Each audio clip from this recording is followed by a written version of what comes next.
So yan, good morning sa inyong lahat dyan. This is Quezon. Welcome to my vlog. At nandito tayo ngayon sa SM Fairview along Quirino Highway. At ating muling i-update itong ginagawa nilang MRT7 station sa area na ito. So ito na po yung ginagawa nilang station. At tuloy-tuloy ang kanilang paggawa dyan. At may mga fence na po itong viaducts patungong dito sa may San Jose del Monte. Yan. So tuloy-tuloy ang kanilang paggawa dyan ng mga pagkakabit ng mga bakal sa railis, no?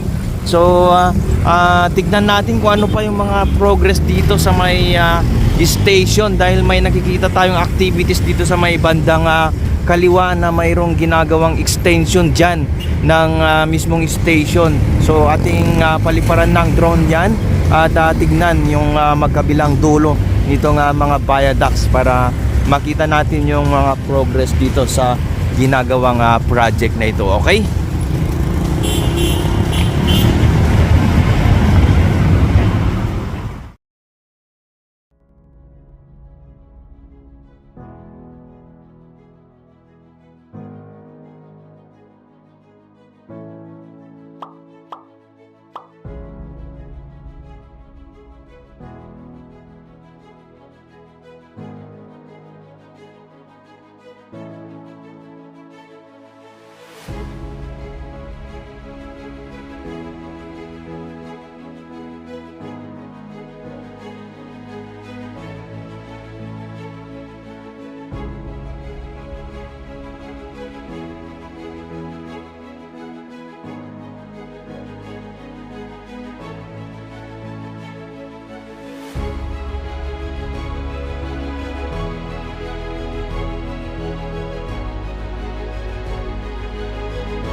So ito na po yung sinasabi kong ginagawa nilang extension dito, no? At parang pinakawing niya dito sa may bandang kanan pag humarap ka dito sa may Quirino Highway.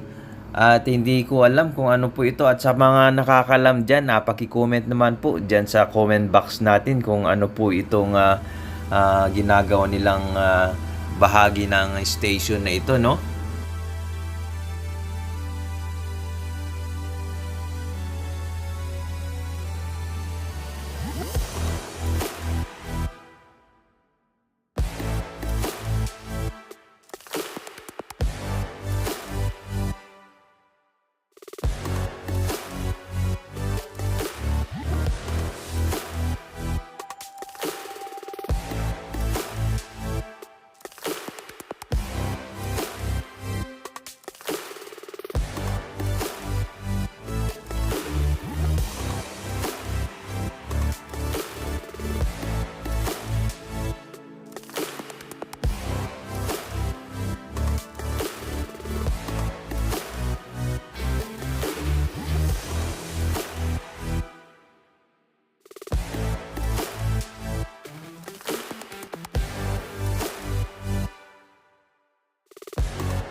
So ito po ang latest update sa project na ito. Maraming salamat po sa inyong patuloy na pagsuporta sa ating YouTube channel at sa mga bago pa lang dyan at sa mga hindi pa po nakapag-subscribe, please click subscribe para ma-update kayo tuwing may bago tayong video. Ayan, maraming salamat po muli. God bless!